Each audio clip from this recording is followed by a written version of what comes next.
Welcome back to Double Fries No Slaw. TJ Pittenger, Richie Barnes, and Richie. While UNC was literally, it was their day at ACC kickoff, a report dropped that they were exploring and maybe closing in on a deal to potentially get to the SEC. Since then, some folks have gone on, I think it was Feinbaum show, talking about how UVA is exploring a move to the Big Ten.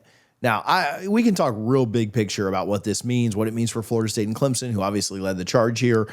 I don't really think I'm surprised by either of those. I don't think that either one of them are especially close. Like, I don't think UNC or UVA are out of this conference next year or anything. Deadline is coming up to let the league know when you're leaving. So I don't think this is this is coming soon.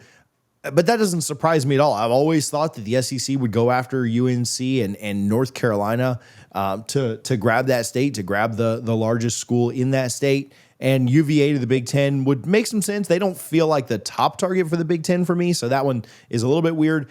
I don't think that has any impact on Florida State and Clemson. I don't think it has any impact on anyone else. I think the teams that we thought had a good chance to leave the ACC now have a pathway, thanks to Florida State and Clemson as well. And they're exploring that. So people have said, oh, what about FSU? What about Clemson? Florida State and Clemson have obviously been trying to do this for years. Their time is coming. I think you're just starting to see other teams say, oh, yeah, we were too chicken, you know what, to do it earlier. But now that we are allowed to start to explore some things, we want out too, which maybe not great news for the ACC. Yeah, and it's funny how the narrative changes, right? You know, when Florida State did it, they were the biggest villain in college football. Oh, they're ruining, college football by trying to do this, which was comical to me when literally nobody had anything to say about Oklahoma and Texas, making the change over to the SEC, or nobody cared about, USC and Oregon going to the Big Ten. It's like, but Florida State does it, and all of a sudden it's a problem. I think that's comical. I think North Carolina is a perfectly natural fit for the SEC. I would not be surprised if that happens within the next 3 to 5 years or so. With Virginia, I think it does make sense. The Big Ten does seem like a more natural fit for them. The Big Ten does put a heavy emphasis on academics, and they want to have, that's one of their biggest bragging points, that they have amazing football and also amazing academic institutions. They are an AAU school, I believe. Correct me if I'm wrong there, but that's a big deal for the Big Ten.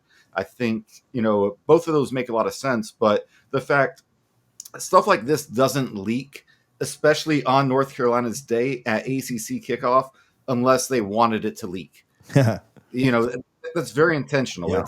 When there's something happens in politics and the White House leaks something, it's intentional on somebody's end. There's a reason they want it out there. They're thinking it softens the blow, whatever it may be. Maybe it's a message to Jim Phillips saying, listen, your conference is going to fall apart eventually. Just be prepared for it. And I think for Florida State and Clemson, I would not panic if I'm a Florida State or Clemson fan, because this only opens the door even further at this point when you have multiple schools. We heard about, what was it, the Magnificent Seven originally that were going to leave. The fact that schools are feeling okay being more public, even if it is just leaking things out, that's a big deal. I think it opens the eyes to the ACC, and I think it means there's going to have to be, probably a much smaller settlement on the ACC's end than they want. Because the more schools that put this out there, the more they risk having a majority of schools having other opportunities, whether it be the SEC, the Big 10, the Big 12, to where the conference can collapse and they won't make a penny. Hey, just very quickly, make sure that you go over and get your tailgate tickets for FSU versus Alabama. Some questions, some comments that we've gotten. Parking is not included, but everything else is. Probably just park on Gaines Street and walk over. You'll save a ton of money by doing that. All you can eat, all you can drink. We will start around noon, maybe a little bit earlier, but come and hang out with us for the FSU Alabama tailgate. Tickets are live right now. Go to fsubama.eventbrite.com for tickets. Yeah, I think especially for UNC, right? Like UNC, I mean, Florida State and Clemson. UNC is the ACC. Yeah, like Florida State and Clemson are your biggest brands. There's no doubt, right? Yeah. And they're what's keeping the conference alive. But I don't think the ACC, I mean, they care from a revenue perspective, right? Like if Disney lost ESPN, right? Like that would suck for Disney. But like at the end of the day, they're still not, I mean, Disney is still going to keep going, right? Like the parks aren't going to close. They're going to keep making movies. Like they're going to be fine.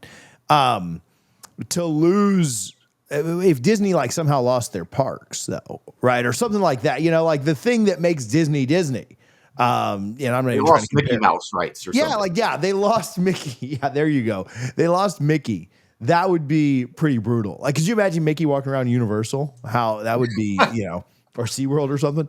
Yeah, that's a great comparison. So, yeah, like UNC is the ACC, and it has been, right? For hoops and for really a lot of sports, but just being so close to where their headquarters have always been, I think they're the crown jewel of this conference.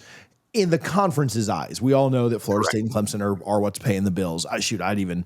They've never won an ACC championship. I'd put Miami ahead of where UNC is as an athlete, as like for football, right? So yeah, like and a brand, right? And UNC's high because of the Jordan stuff and basketball and all that.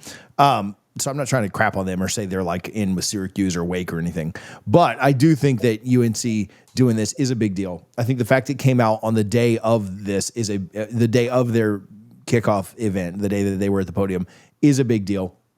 And again, I mean, you had to go back to UNC and Florida State being a villain. Florida State's going to be a bad partner. Nobody wants them. How could they do this? Why didn't they just? I mean, I saw idiots on. Why didn't they just try and do this without going to court or suing the conference? I mean, newsflash, they did.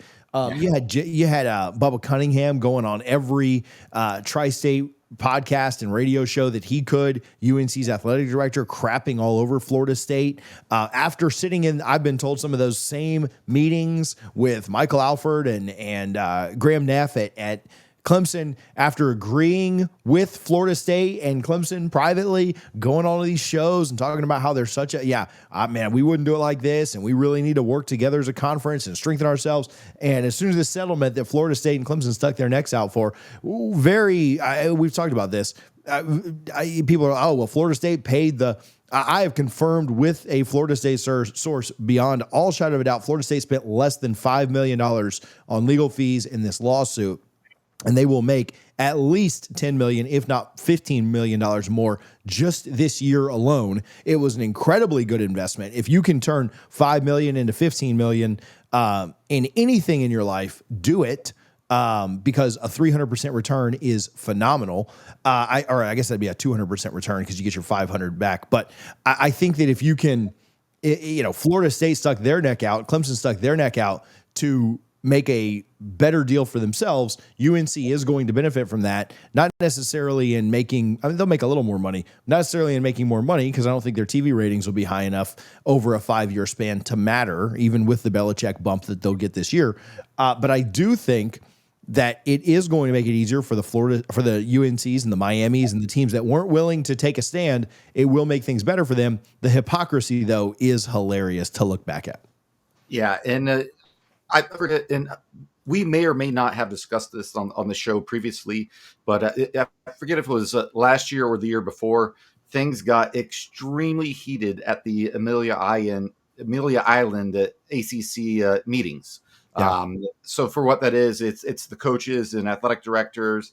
A lot of the media goes there, and we've heard from several people that were in those rooms that things got extremely heated between Michael Alford and one of the biggest people that were fighting back at him about the idea of, whether it be, revenue sharing, finding a way to give teams more money based on the TV ratings they get, or the idea of just leaving the conference. North Carolina's AD was the one who pushed back almost the most against Michael Alford.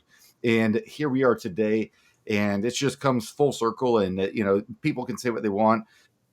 I think Alford's, he's had some missteps, but I think he's been phenomenal for the most part for Florida State. He's been a forward thinker. There's just a lot of red tape that's involved, and that's the frustrating part for fans, and I'm sure more so for him. Yeah. It's funny to see. I don't think anything happens here with UNC and Virginia rather quick, but again, kind of what we've been talking about for the last 3 years, this conference, is not good enough. You know, are they able to scrape by adding a Tulane, Memphis, USF, and continue being a conference? Probably. I don't think Wake Forest has a home. I don't think Syracuse has a home. I don't think BC has a home. They'll scrape by. They'll be a conference. I think they'll fall behind the Big 12, and they'll be fourth. And I think they'll stay ahead of the Pac-12. Right? I'll take Wake and Syracuse and Tulane and Memphis over I guess Boise State, UNLV, and whoever else joins out there. So, one. Yeah, congratulations on being the fourth out of the top 5 conferences. So, all right, make sure you're subscribed. Make sure you're locked in. Double Fries, No Slaw, TJ Pittenger, Richie Barnes. We will talk to you soon. Go Noles.